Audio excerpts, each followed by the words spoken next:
ඔයා ගාව ඉන්න ෆයිටර්ස් පැටවුනුත් මැරුණද? ඉතින් මෙන්න මේ හේතු නිසා තමයි ඔයාගේ ෆයිටර්ස් පැටවුනුත් මැරුණේ. ආයිබෝන් කියලා හැමෝම අදත් මගේ YouTube channel එකට සාදරයෙන් පිළිගන්නවා. ඉතින් guys අද මේ වීඩියෝ එකෙන් මම කරන්න යන්නේ ඔයා ගාව ඉන්න ෆයිටර්ස් පැටවුනු මැරෙන්නේ නැතුව හදාගන්න එක හොඳ මැරෙන්න හේතු මොනවද කියලා තමයි අද මේ වීඩියෝ එකෙන් අපි කතා කරන්නේ. ඉතින් වැඩි කතා ඕන නැහැ. channel එක subscribe කරලා එකතු වෙන්න. හරි එහෙනම් අපි යමු වීඩියෝ එකට. හරි යාළුවනේ ඉතින් මේ ෆයිටර්ස් පැටවුන් මැරෙන්න බලපාන ප්‍රධානම හේතු වලින් එකක් තමයි මෙයාලට අපි ලබා දෙන ඉඩ. ඒ කියන්නේ මෙයාලට අපි ලබා දෙන ටැංක් සයිස් එක. මේ ෆයිටර්ස් පැටවුන් ලොකු කරගන්න ඕන නම් මැරෙන්නේ නැතුව අපි මෙයාලට හොඳ ඉඩ පහඩුවක් ලබා දෙන්න ඕනේ. එහෙම ලබා දුන්නේ නැත්නම් අනිවාර්යයෙන්ම මේ ෆයිටර්ස් පැටවුතෝගෙන් අනිවාර්යයෙන්ම ඔයාට ෆයිටර්ස් පැටවුත් දෙතුන් දිනක් තියාගන්න පුළුවන් වෙන්න අනික ඔක්කොම නැති වෙලා යනවා. ඔයා හිතන්නකෝ ඔයා මේ ෆයිටර්ස් පැටවුන් බ්‍රීඩ් කරේ අඩිභාගේ පොඩි ටැංකියක කියලා පොඩිම වීදුරු ටැංකිය තියෙන. අන්න ඒ ටැංකියක නම් බ්‍රීඩ් කරේ. ඔයාලට බෑ ඒ ටැංකියෙම මේ මාළු පැටව ලොකු කරගන්න. ඒ වගේම ඔයා පොඩි බේසමක බ්‍රීඩ් කරා නම් ඒ චූටි බේසම් වලත් බෑ. අපි මෙයාලට හොඳ ඉඩ තියෙන හොඳ ටැංක් එකක් අනිවාර්යයෙන්ම ලබා දෙන්න ඕනේ. ෆයිටර්ස් පැටවුන් ඉපදිලා සාමාන්‍යයෙන් දවස් 7ක් වගේ යනකොට අපිට පුළුවන් මෙයාලව ලොකු ටැංකිය වලට එකතු කරගන්න. මේ ෆයිටර්ස් පැටවුන්ට ගැලපෙනම ටැංක් සයිස් ගැන කතා කරොත් අපිට පුළුවන් මෙයාලව ලින්ක් ඇටවලට දාන්න. ඒ වගේම හොඳට ඉඩ තියෙන බේසම් වර්ග තියෙනවා. ඒ වගේ හොඳ ලොකු බේසමක් ගන්න පුළුවන්. ඒ වගේම බැරල් කපපුවා පාවිච්චි කරන්න පුළුවන්. විදිහට කොහොම හරි මේ ෆයිටර්ස් පැටවුන්ට හැදෙන්න හොඳ ඉඩක් අපි ලබා දෙන්න ඕන අනිවාර්යයෙන්ම. ඔයාලට මම කියන එක තේරෙනවා. පොඩි ඉඩකක් මෙයාලා ලොකු කරන්න හැදුවොත් අනිවාර්යයෙන්ම මෙයාලා සතියකමාර වගේ යනකොට අනිවාර්යයෙන්ම මැරෙන්න පුළුවන්. ඒ නිසා අපි මෙයාලව හොඳ ඉඩ තියෙන ටැංක් එකකට එකතු කරගන්න ඕනේ. ෆයිටර්ස් පැටව මැරෙන්න බලපාන ප්‍රධානම ඊළඟ කාරණාව තමයි මෙයාලගේ වතුරේ ගුණාත්මක භාවය. මාළු පැටවුන්ට ගොඩක්ම ගැලපෙන්නේ හොඳ ලිං වතුර. ඔයාලට ලිං වතුරෙන් අඩුවක් තියෙනවා නම් ඔයාලට පුළුවන් ඇන්ටික්ලෝරින් එකක් වගේ පාවිච්චි කරන්න. ඒ වගේම මේ ෆයිටර්ස් පැටවුන් මැරෙන්න ගොඩක්ම බලපාන දෙයක් තමයි මේ ටැංක් එකේ වතුර සීතල වුණාම ගොඩක් සීතල වුණාම මේ ෆයිටර්ස් පැටව මැරෙනවා. ඉතින් ඒ නිසා ඔයාලා මේ ෆයිටර්ස් පැටව එකතු කරන් ටැංක් එකට කොට්ටම්බකොළ ටැංක් එකේ සයිස් එක අනුව 2-3ක් එකතු කරගන්න අනිවාර්යයෙන්ම මතක තියාගන්න. ඒක අනිවාර්යයෙන්ම මේ ෆයිටර්ස් පැටවුන්ට ගොඩක්ම හොඳයි. අනිවාර්යයෙන්ම ඔයාලා මතක තියාගන්න ඕන කාරණාවක් තමයි මේ ෆයිටර්ස් පැටව ඉන්න ටැංක් එකට වැහි වතුර වැටෙන්න දෙන්න එපා. ඒක ෆයිටර්ස් පැටවුන්ට හොඳම නෑ. ඔයාලා මේ ෆයිටර්ස් පැටව ඉන්න ටැංක් එක වැහි වතුර වැටෙන්නේ නැති වෙන්න කවර් කරන්න මතක තියාගන්න. ඒ වගේම ගොඩක් අවුව වැටෙන්න දෙන්නත් එපා. සාමාන්‍ය අවුවක් තිබුණොත් හොඳටම ඇති. ලොකු අවුවක් සහ ගොඩක් වැහි වතුර වැටෙන්න දෙන්න එපා.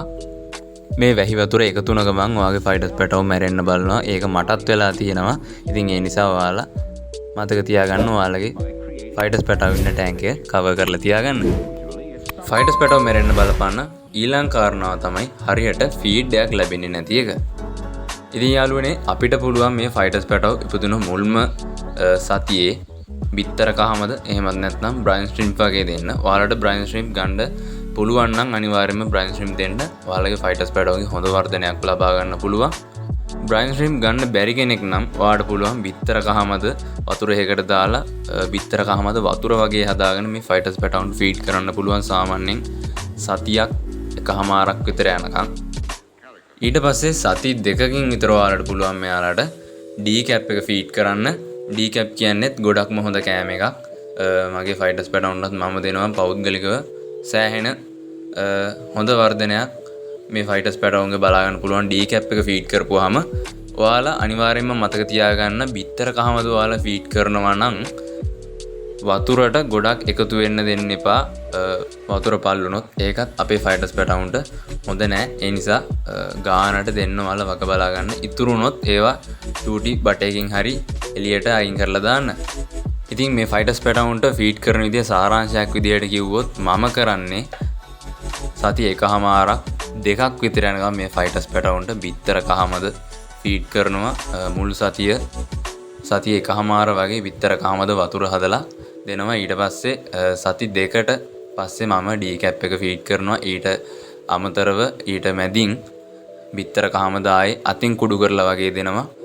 ඔය විදිහට තමයි මම මෙයාලට මාසයක් විතර යනකම් ෆීඩ් කරන්න. ඊට පස්සේ දිගටම ඩීකැප් එක ඊට පස්සේ ඇපෙක්ස් එක ඔය විදිහට තමයි මම ෆීඩ් කරන් යන්නේ. ඔයාලට බ්‍රයින් ශ්‍රිම්ප් නැත්නම් ඔයාලට පුළුවන් ගෝවා පණුව ඊට පස්සේ මොයිනා වගේ දේවල් ලයිව් ෆීඩ් උනත් මෙයාලට ලබා දෙන්න පුළුවන්. බ්‍රයින් ශ්‍රිම්ප් නැත්නම් ඒ වගේ ලයිව් ෆීඩ් එකක් උනත් ඔයාලට පුළුවන් මෙයාලට ෆීඩ් කරන්න.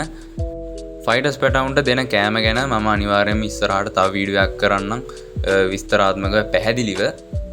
ඔයාලා මතක තියාගන්න ඕනේ ෆයිටර්ස් පැටවුන්ට හරියට ෆීඩ් එකක් දෙන්න.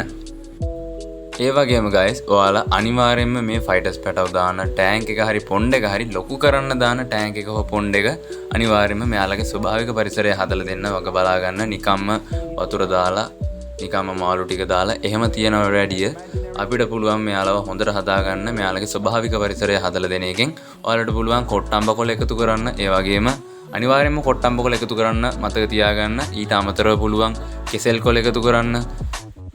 වේලුණු කෙසෙල් ලෙලි අමු කෙසෙල් ලෙලි දාන අය ඉන්නවා. ඒ වුණාට මම අමු කෙසෙල් ලෙලි දාලා නැහැ. වේලුණු කෙසෙල් ලෙලි තමයි මම දාන්නේ. ඒ වගේම හොඳට ඇක්වේරියම් ප්ලාන්ට්ස් එකතු කරන්න මතක තියාගන්න. ඒක මේ ෆයිටර්ස් පැටවුන්ට ගොඩක්ම හොඳයි. ඔයාලට පුළුවන් නම් මේ ෆයිටර්ස් පැටව ඉන්න ටැංක් එකට ඔක්සිජන් ලයින් එකක් දෙන්න. ඒකත් හොඳයි. අවශ්‍යම නැහැ. ඉඩ තියෙනවා නම් මේ ෆයිටර්ස් පැටව අනිවාර්යයෙන්ම හොඳටම හැදෙනවා. ඉතින් යාළුවනේ ෆයිටර්ස් පැටව මැරෙන්න බලපාන ප්‍රධානම හේතු ටික තමයි guys අපි කතා කරේ. ඔයාලා ඔයාලගේ ෆයිටර්ස් පැටවුන්ට හොඳ ඉඩක් ලබා දීලා හොඳ ටැංක් සෙටප් එකක් හදා දීලා හොඳ ෆීඩ් එකක් ගිහිල්ලා වැහි වතුර ඒ වගේම අවුව ලොකු අවුව වැටෙන්නේ නැති වෙන්න මේ ෆයිටර්ස් පැටව ටික හොඳට බලාගත්තොත් ඔයාලට පුළුවන් ඔයාලගේ ෆයිටර්ස් පැටවුන්න හොඳට හදාගන්න. ෆයිටර්ස් පැටවුන්න ලොකු කරගන්න විදිහ ගැන වීඩියෝ එකක් ඉස්සරහට ගේන්නම්. ඔයාලට ඕන නම් පල්ලෙන් කමෙන්ට් එකක් දාන්න. ඉතින් යාළුවනේ අදට මේ වීඩියෝ එක ඉවරයි. ඔයාලට මොන හරි අපහැදිලි දෙයක් තිබ්බොත් අනිවාර්යයෙන්ම පල්ලෙන් කමෙන්ට් එකක් දාගෙන යන්න. මම රිප්ලයි කරන්නම්. වීඩියෝ එකට කැමති නම් අනිවාර්යයෙන්ම ලයික් එකක් දාගෙන යන්න. channel එක subscribe කරලා එකතු වෙන්න. මේ වගේ වීඩියෝස් ගොඩක් ඔයාලට ඉස්සරහට අපේ channel එකෙන් බලන්න පුළුවන්. හරි guys එහෙනම් අපි තවත් අලුත් වීඩියෝ එකකින් හම්බ වෙමු.